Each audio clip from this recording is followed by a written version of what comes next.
Here's the White Eagle. This is the fire engine at the Docks. And here's another one of the Eagle series, Danforth Cooks in the Sierras, demonstrating its firefighting prowess. John, what's this engine? Let's see. That's another one of their 10-wheelers. I forget the exact number on that photo, but it's worked out of Reno, right? Yeah. It's not the famous Reno fire engine. That's the 48. But yeah. So there's Danforth Cooks, not far from here. And A.J. Stevens designed his Cup series of 10-wheelers in the early 80s and had them built at the Danforth factory. And this is one of them for the Southern Pacific. Oh, look at that. Look at that, look at that, look at that sandbox. Isn't that, that's pretty great, isn't it? Sandbox. Danforth Cook was very influential to Western locomotive builders. The top engine is the Goliath, which is on the Central Pacific, and the bottom engine is the Union Iron Works locomotive, and many years later on the Bellingham Bay in British Columbia. And you can see that the Union Iron Works, I think the locomotives were finished in part on the San Francisco-San Jose Railroad, whose wood shop simply copied the new Danforth Cook engines when they came to building the cabs, and they had them painted over there as well. So this style of lettering with the, it's in a color, and it has like a gold leaf outline, very Danforth Cook. And so they put that straight onto the Union Iron Works engines. That's a very strong influence. This engine also bears Union Iron Works Danforth Cook influence. So when this locomotive is complete, you'll see a little bit of Danforth Cook running around.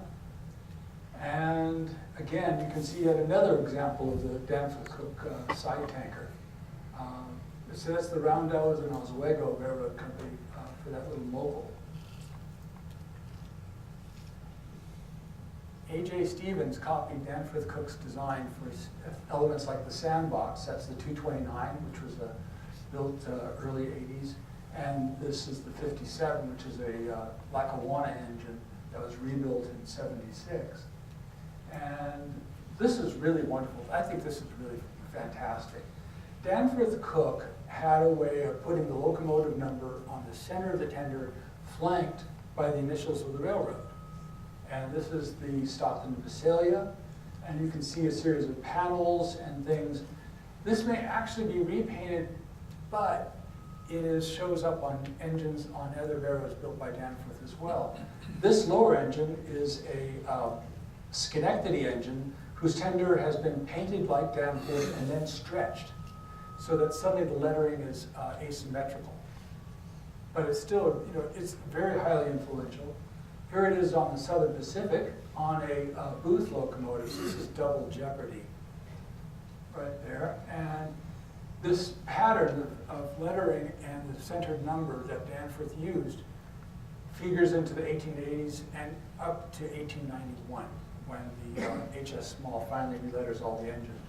And it's maintained even as it's striping is simplified and dropped.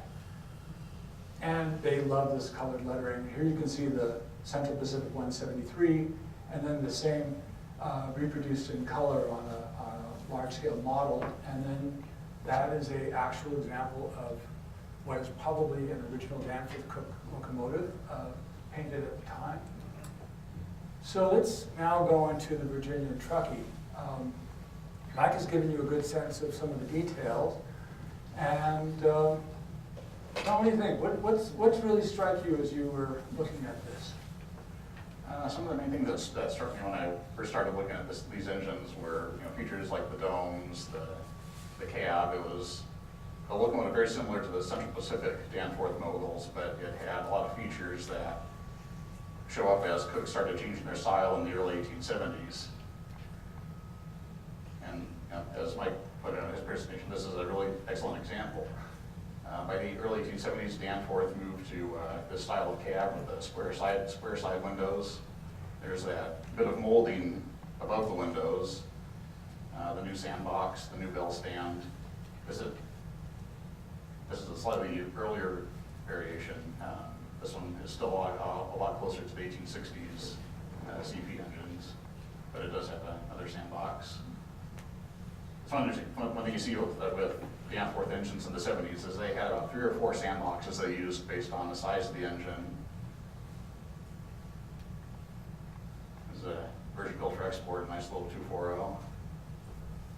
A little fancier lettering and striping. The dome is all brass.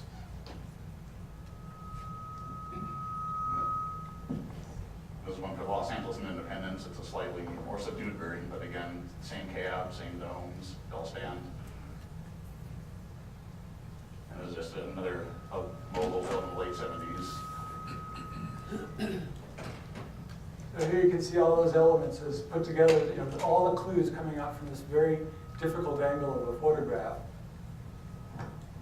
Let's see. One of the things that shows up in the Evans specifications for the engines is that the dome is to be all brass. This is really exceptional because by 1871, all brass domes were nearly gone. And we thought, all brass. And then you start to look at these photographs and suddenly it shows up. And you can see that this is a locomotive built in 1872. Or was it 73? There's the brass dome showing up right there along with the same style of sandbox and the same style of cab. And here is the Port Washington locomotive, which has this wonderful molding that shows up on these engines.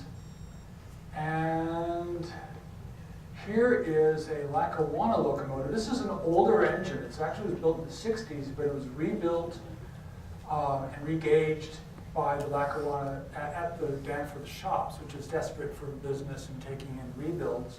So it still has the old style cab, but it has a new sandbox and a couple of other features. And one of the things about this is that you can see contrasting panels of color on the fenders and on the tender and elsewhere. And that leads us to color. This is Erie 309. This was, well, Dan, well, you found it. Go ahead. Yeah, this one was also built for, it was a broad gauge when built in 1866 for the Atlanta and Great Western. And then it shows up at this configuration in the 1870s. And we don't have this confirmed, but we suspect that this one was similar to that Lackawanna engine sent back to Danforth to be rebuilt and regauged.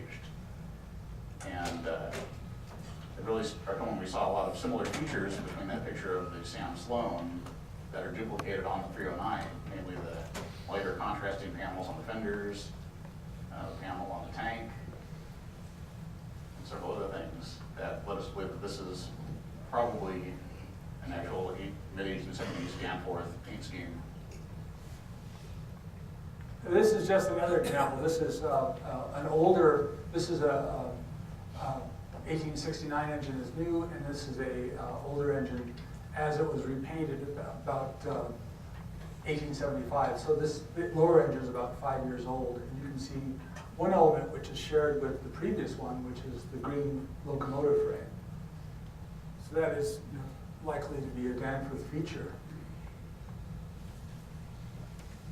And here's how we have reconstructed the Aurora number 15 in color. John, you drew it. Tell us about it. All right, so for the general color scheme was used, we took the 309 paint job and fit it in here. We used the W.W. Evans spec for all the metal elements to figure out what was polished brass, what was polished iron. There were several things that in the spec, it actually, since there was kind of a generic spec sheet, not a Danforth spec sheet, it said this part could either be brass or polished iron. And since these two were originally built for export, I tended to favor brass because the Patterson builders tended to, on their engines built for export, they tended to kick things up a notch as far as the level of decoration and finish.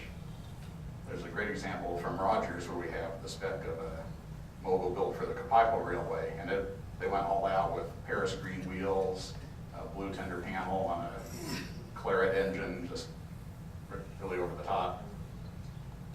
The tender striping is, Jim, in the Reno photo, he found what looked like traces of striping visible in the corner of the tank. And I think that's the next slide, possibly. Yeah, it's not doing anything. Oh, sorry.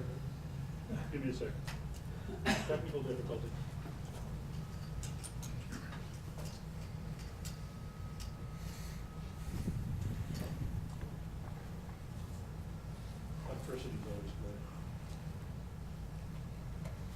By the way, this headlight, see this headlight with the round painting on the side? If you ever go to Virginia City, go to that mining museum and you'll see that headlight.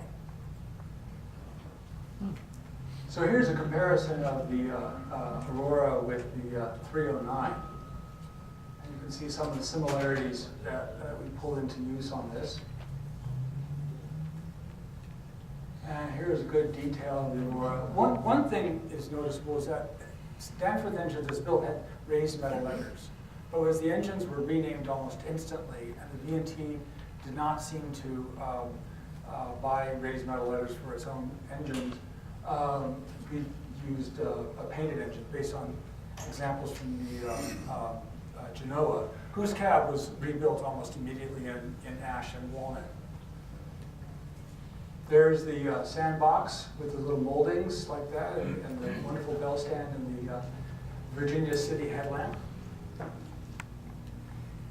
And here is the sandbox again. You can sort of see on the 309, there's a little bit of similarities in the pattern and the use of panels. The green frames. We tried blue, but we didn't quite feel comfortable with it, so we kind of dialed it back a bit. All right, go ahead. There we are. Yeah, so these are what appear to be stripes on the top and bottom of the tank, a color stripe outlined in gold, and then a substripe underneath it. And that pretty much matches up exactly with the style that we see on a few Danforth engines from that time frame. And this one was a great example of the Houston, Texas Central engine. And it also sort of matches up with the 309. And then there it is. Great lettering. I love that stuff. They were drinking in the factory. And there we are. All right. That is. Are there any questions? All right, that's good. You can all take a break now.